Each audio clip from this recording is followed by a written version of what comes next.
सिद्धिभ्यः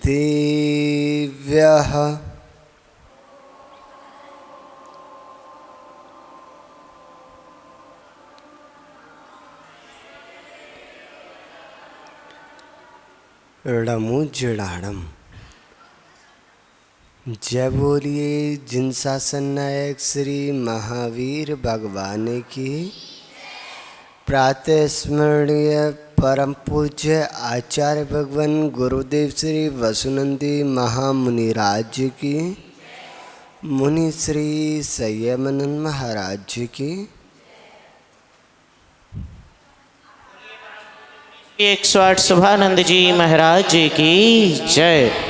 मुनि संघ की।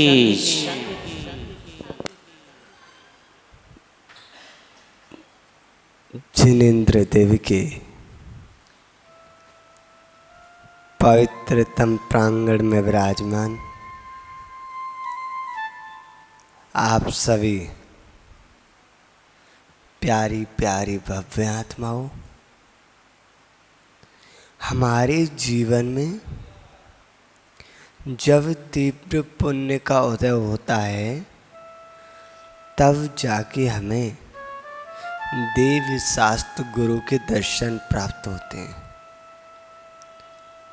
आचार्य भगवान कल्याण कीर्ति मुनिराज ने बताया, पश्यन्ते पुण्य रहिता नहीं वीत रागम। बिना पुण्य के उदय के वीतरागी मुद्रा के दर्शन नहीं होते। क्यों मनोज भैया, ऐसा ही है ना? कितने लंबे समय के अंतराल के बाद आज आपको पुनः दिगंबर संतों के दर्शन मिले। महान भाव चल रही थी वही यात्रा, पापी से परमात्मा तक का सफर। कैसे उस पुण्यात्मा जीव का जन्म हुआ, सेठ के घर में पालन पोषण हुआ और अब वृद्धि को प्राप्त हो रहा है। उसने ऐसा कौन सा पुण्य किया था जो इतने बड़े सेठ के घर जन्म मिल गया? और एक भिखारी का बालक है जो पूरा जीवन फुटपाथ पे निकाल देता है रोटी मांगते मांगते। उसने कौन सा पाप किया जो भिखारी के घर में जन्म लेना पड़ा? कितने अच्छे हो ना आप सभी कि आपको इतना अच्छा कुल मिल गया, इतना अच्छा धर्म मिल गया, गुरु मिल गए, भगवान मिल गए, परिवार मिल गया।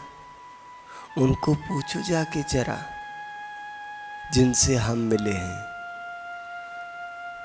गुजरात में थे हम और अहमदाबाद के बाईपास होके हम लोग गिरनार जी जा रहे थे।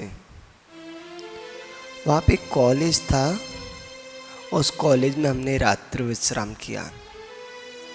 प्रातःकाल वहाँ के जो टीचर्स थे वो आए, बोले गुरु महाराज हमारे यहाँ के जो बच्चे हैं वो आपको नमोकार मंत्र सुनाना चाहते हैं। गुरुजी ने सहजता में बोल दिया, ठीक है चलते हैं। हमने जाके देखा तो हम देखते रहे ये क्या हो रहा है। सारे बच्चे ब्रेकफास्ट कर रहे हैं और लाइन से, लेकिन पता चला सबके सब अंधे हैं, आंखें नम हो गई। और उसमें सिर्फ बालिकाएं, एक भी पुरुष नहीं। कोई बालिका 8 साल की थी तो कोई 60 साल की। सबके सब नेत्रविहीन, ऐसे डुबो डुबो के पोहा वगैरह कुछ ऐसा था, ऐसे एक दूसरे को लगा लगा खा रहे थे। और हम सभी महाराज जी वो दृश्य अपने नेत्रों से देख रहे थे। उन सबसे टीचर ने कहा कि बच्चों, धरती के भगवान आए हैं। बोले भगवान आए? बोले हाँ, भगवान आपको दर्शन देने आए हैं, वो आपको देख पा रहे हैं। वो लोग बहुत खुश हुए, बोले भगवान आ गए आज। हाँ, उन सब ने एक ही बात की, भगवान हमें जल्दी से अच्छा कर दो। उनका जो गला रुक गया था और उन सब ने एक ही स्वर में, एक ही लय में वह नमोकार मंत्र सुनाया, तो हमारे पूज्य गुरुदेव की आंखों भी नम हो गई, उनमें अश्रु आ गए। हम लोग भी मतलब आंसू टपकने लग गए। ये हालत हो गई उस दृश्य को देख के। हमने कहा भगवान कौन सा कर्म किया होगा इस जीव ने जो आज ऐसा जीवन व्यतीत कर रहा है। और आप लोग कितने अच्छे हो। इसलिए जीवन में कभी अपनी इन आँखों का दुरुपयोग मत करना। इन आँखों से कभी गंदी चीज़ें मत देखना। जिन नेत्रों का दुरुपयोग करता है फिर फ्यूचर में वो देखने लायक नहीं होता। महान बाप, लेकिन वो जीव इतना पुण्यात्मा था कि जन्म के समय जब नाल गाड़ी गई तो बहु मात्रा में धनराशि प्राप्त हुई। अब वह बालक बड़ा होने लगा, सबकी आंखों का तारा बन चुका था। एक कोमल सा बालक, देवों जैसा सुंदर रूप, नटखट वह बाल लीलाएं जिनसे वह सबको और चहेता बन गया। महान भाव, कुछ बड़ा हुआ तो पिता को लगा अब ये योग्य हो गया है विद्या अध्ययन के लिए। हमें लगता है आजकल कुछ माता पिता अपने बच्चों को कुछ ज़्यादा ही जल्दी विद्याओं का अर्जन करा देते हैं। लेकिन पहले क्या होता था, 4-5 साल का बालक हो जाता तब तक वो घर में ही रहता, खेलता कूदता, माता पिता का प्यार मिलता, पड़ोसियों का प्यार मिलता। आज उस बालक का मन विकसित नहीं हो पा रहा है। उसको जो खुशी मिलनी चाहिए, जो आनंद मिलना चाहिए, वो प्रेम मिलना चाहिए, वो नहीं मिल पाता और बालक के ऊपर बोझ लाद दिया जाता है। अभी उसका दिमाग विकसित नहीं हुआ पूर्णतः और उस पर किताबों का बोझ लाद दिया। इसलिए बच्चों को अभी थोड़ा बड़ा होने दो, उनको पहले धर्म की शिक्षा दो, फिर लौकिक शिक्षा दो। अगर आपने पहले लौकिक शिक्षा दे दी तो वो धर्म की शिक्षा ग्रहण ना कर पाएगा।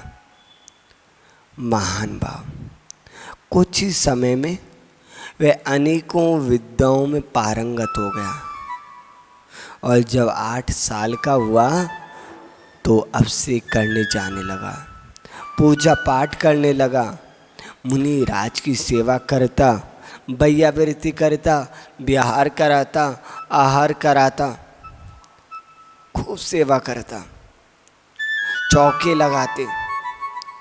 और वह जब और बड़ा हुआ तो यौवन अवस्था में पहुंच गया। ये अवस्था एक ऐसी अवस्था होती है, यौवन अवस्था 16 साल से लेके पुरुष वर्ग में बता रहे हैं और लगभग 30-35 साल तक। उस अवस्था में 30 साल तक वह बालक अगर गलत लाइन पे चला गया तो उसे वापस लौटाना बहुत कठिन होता है और उससे भी कठिन होता है 16 से लेके 22-25 साल तक। और कन्या आदि होती हैं वो 13-14 साल से उस अवस्था में पहुंच जाती हैं। इसलिए कन्याओं को थोड़ा संभाल के रखना चाहिए। महान भाव, वह बालक खूब दान देता, वो मौज मस्ती नहीं करता। उस पर जितना भी द्रव्य होता वो ये नहीं सोचता आज इतना दे दूँ कल इतना, जितना होता सबका सब दान दे देता। जैसे हमारे मनोज जी दे देते, वो ये नहीं देखते आज के लिए है कल भी देना है, नहीं। फिरोजाबाद में चौमासा हुआ 10 लक्षण पर्व में, महाराज जी मेरी तरफ से ये करो, महाराज जी मेरी तरफ से शांति धारा, महाराज जी मेरी तरफ से प्रतिमा रखवा दूँ, महाराज जी मेरी तरफ से मंदिर बनवा दूँ, महाराज जी मेरी तरफ से भोजन करवा दूँ। कुछ लोगों ने कहा कि मनोज जी कल के लिए भी, बोले आज है तुम धन की बात करो, कल मैं ही ना हुआ तो धन का क्या करूँगा, इसलिए आज अपने हाथों से लगा दूँ। महान भाव। और जब कोई ज़्यादा पुण्य करने लग जाए तो लोग जलते हैं, ये हमसे आगे क्यों जा रहा है। और स्वभाव है, कोई किसी को बढ़ता हुआ नहीं देख पाता। अगर हम आगे बढ़ रहे हैं और कोई, आप लोग देखोगे तो नहीं जलोगे, लेकिन आप आगे बढ़ रहे हो अपने परिवार में किसी से, तो आपके सगे जिन्हें आप अपना सगा मानते हो सबसे ज़्यादा वही जलेंगे। देखो तो सही कैसा है। मेरे सामने आया था, छोटा सा बालक था और अब मेरा बाप बनने की कोशिश कर रहा है। लेकिन एक गुरु ऐसे होते हैं जो हमेशा कहते हैं, बेटा मेरी इच्छा है तो मुझसे भी बड़ा बन। एक बार गुरुजी ने हमसे कहा कि, और महाराज जी से कहा, बताओ बेटा मुझे सबसे ज़्यादा खुशी कब होगी। हमने कहा, गुरुजी जब जिन शासन की प्रभावना होगी, बड़े बड़े कार्यक्रम होंगे, लोग संयम का पालन करेंगे, तब आपको खुशी होगी। बोले नहीं, जिस दिन तू मुझसे बड़ा बन जाएगा उस दिन मुझे सबसे ज़्यादा खुशी होगी। सब महाराज जी लोगों ने कहा, गुरुजी आप कैसी बात करते हो, आपसे बड़ा भला हम कैसे बनेंगे, और कभी बन भी नहीं सकते। बोले नहीं बेटा, मेरी इच्छा है कि मेरे शिष्य मुझसे भी बड़े बन के जिन शासन की प्रभावना करें। ये होती है गुरु। और एक होता है संसारी, जो चाहता है मैं हमेशा बड़ा बन के रहूं, सब मुझसे छोटे रहें।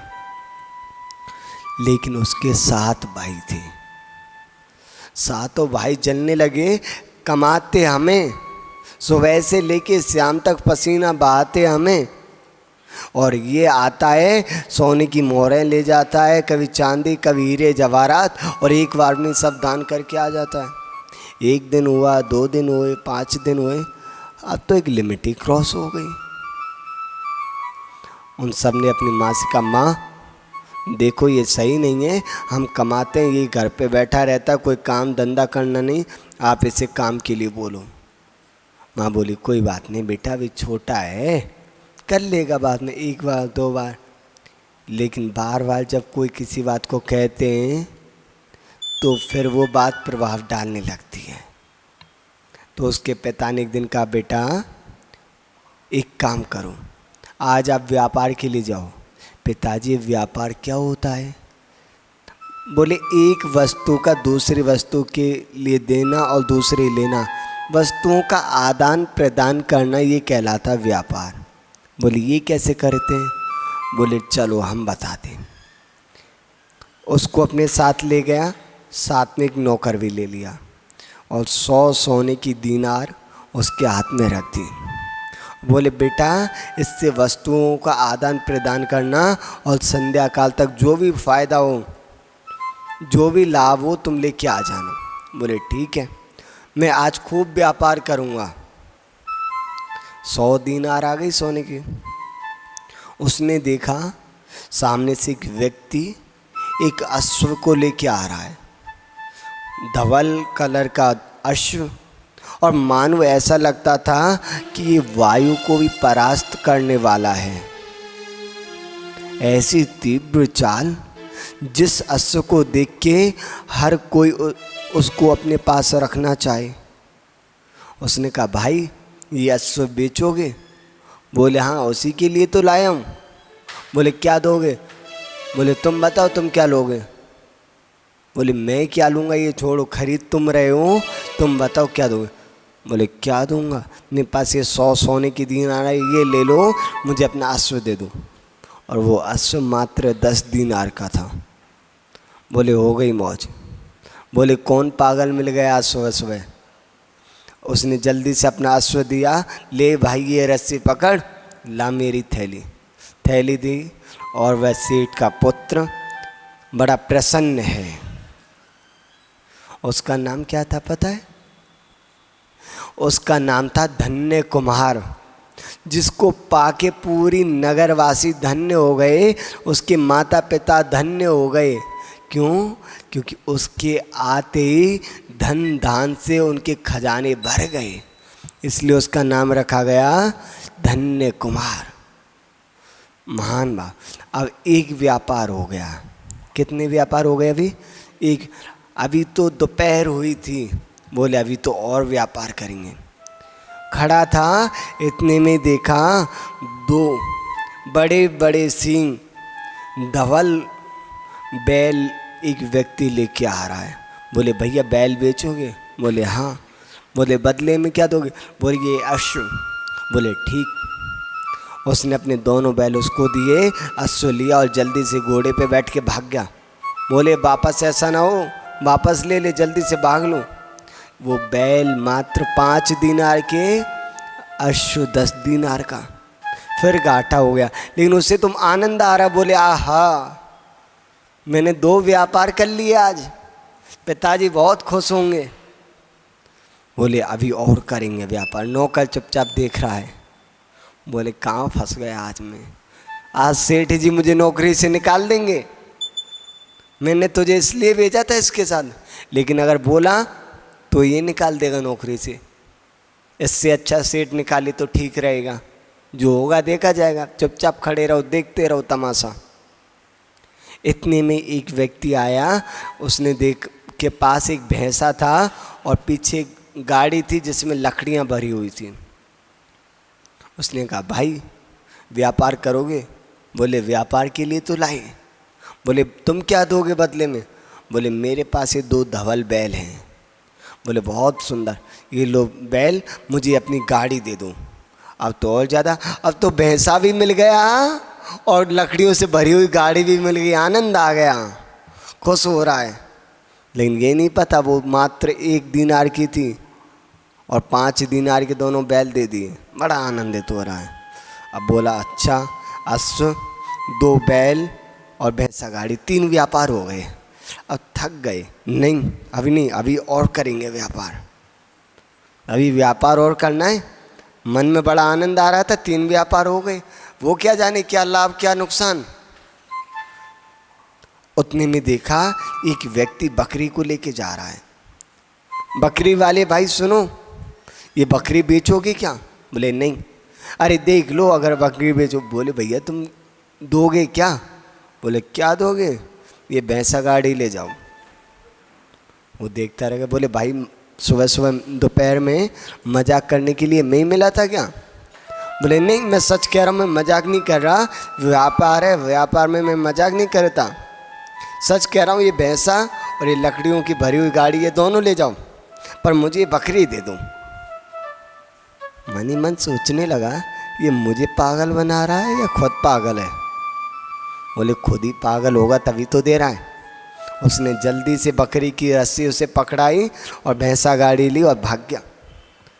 अब सोचने लगा आहा, अब और आनंद आ गया। अब क्या करना है? अब चलें घर? नहीं, अभी और व्यापार करेंगे। इतने में देखा एक शिकारी एक पिंजरे में एक तोता लेके जा रहा था। बोले तोते वाले भैया सुनो सुनो। बोले हाँ भाई। बोले तोता बेचोगे? बोले नहीं, मैं अपने बच्चों के लिए ले जा रहा हूँ ये। बोले देख लो अगर बेचना हो। बोले क्या दोगे? वो सोच रहा था 5 रुपये मिल जाएंगे। बोले देख ये बकरी है मेरे पास, ये ले जा। बोले बकरी? बोले सच कह रहे हो तुम? बोले हाँ मैं सच कह रहा हूँ, ये बकरी ले जा। बोले ठीक है। जल्दी से वो पिंजरा उसको पकड़ाया, बकरी की रस्सी ली और चला गया। बोले अब बच्चे लोग डेली दूध पियेंगे बकरी का। बच्चों पीते हो बकरी का दूध? हाँ ये पीती है। कोरोना में बेटा वो दूध बहुत महंगा मिला था बकरी का, ध्यान रखना। अभी मना कर रहे हो तुम लोग, कोरोना आ जाने दो तब बकरी का दूध के लिए आप भागोगे सुबह से लेकर शाम तक। अब तो वो खुश हो गया, अब मेरे बच्चे डेली बकरी का दूध पीएंगे। और इधर वो खुश, मेरे पास तोता आ गया, वो कैं कैं कर रहा है, बड़ा अच्छा लग रहा है। अब बोले अब तो चलना चाहिए। नौकर बोलो मालिक अब तो चलो, अब तोते पे आ गई गाड़ी, अब क्या करें? बोले सुनो अभी एक व्यापार और करेंगे। अब क्या करेंगे? इस तोते को कौन लेगा? बोले ठहरो। इतने में एक जल्लाद, जल्लाद जानते हो? जो शमशान के बाहर रहते हैं वहीं का झूठन मूठन खाते हैं, जो कुछ आ जाता है उसी से अपना परिवार चलाते हैं। वो जल्लाद शमशान के 4 लकड़ी लेके आ रहा था। किसी ने जलाया होगा, कुछ आधी जली लकड़ी थी, उनको लेके आ रहा था। बोले भाई रुक, बोले लकड़ी बेचेगा? कहाँ की लकड़ी थी वो? शमशान के अगर राख भी घर में आ जाए तो क्या होता है? घर में एक आध जना नाचने लग जाता बिना बैंड बाजे के। हाँ, क्योंकि उनकी वरगना ऐसी होती है। बोले भैया बाजार जा रहा हूँ बेचने, तुम लेना तुम ले लो। बोले क्या दोगे? बोले तोता है मेरे पास, ये ले लो। बोले ठीक है तोता दो। 2 रुपये का तोता बिकेगा और ये लकड़ी 1 रुपये की है। तोता लिया, वो भाग गया। और लकड़ी किसको दी? नौकर को। बोले ये रख और चल अब घर। हाँ, बच्चे बड़े खुश हो रहे हैं, आनंद आ रहा है बच्चों को देख के। और वो लकड़ी अपने नौकर के कंधे पे रखी और चल दिया। घर आ गया और बोले माँ देखो आज मैंने बहुत सारे व्यापार किए। कितने व्यापार किए? अश्व, 2 बैल, भैंसा गाड़ी, बकरी, तोता और शमशान की लकड़ी। 6 व्यापार किए माँ आज मैंने। बोले ये बता धन कितना लेके गया? बोले माँ पिताजी ने 100 दीनार दी और देखो मैं 4 लकड़ी लेके आया हूँ। बोले बेटा बहुत बढ़िया काम किया तुमने, चल अब तू थक गया, भोजन कर ली। और उसकी माँ भी सोच रही आज इसने काम तो बहुत बढ़िया किया है, अब क्या करूं? बोले कोई बात नहीं, है तुम मेरा ही बेटा। और शमशान की लकड़ी अब घर में आ गई। अब कहीं ऐसा तो नहीं उसके पिताजी उस दृश्य को देख के उसे घर से निकाल दें? बोले तो निकम्मा है, मूर्ख है, 100 दीनार गवा दी, इससे अच्छा तो मेरे 7 पुत्र हैं। और कहीं ऐसा तो नहीं वो लकड़ी जो आई हैं उनके साथ कोई विंतर वगैरह आ गया हो और उसी बालक धन्य कुमार को परेशान करे? कहीं ऐसा तो नहीं उन लकड़ियों के आते ही उस घर के सारे सदस्यों की चिता बन जाए? और कहीं ऐसा तो नहीं उन लकड़ियों के अंदर कुछ छिपा हो, उन लकड़ियों में कोई सूत्र हो? अब पता नहीं। अभी वो शमशान की लकड़ियाँ हैं घर में रखी हैं, क्या होगा ये अपन लोग कल देखने का प्रयास करेंगे। भावना बाना भगवान उन लकड़ियों से कुछ गलत ना हो।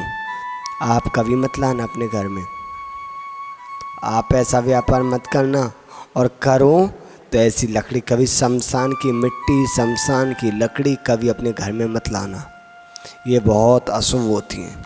तो बहन बाब आज बस इतना ही काफ़ी है, कल देखेंगे। जय बोले जिन शासन नायक श्री महावीर भगवान ने की, परम पूज्य आचार्य भगवान गुरुदेव वसुनंद मुनि राज की।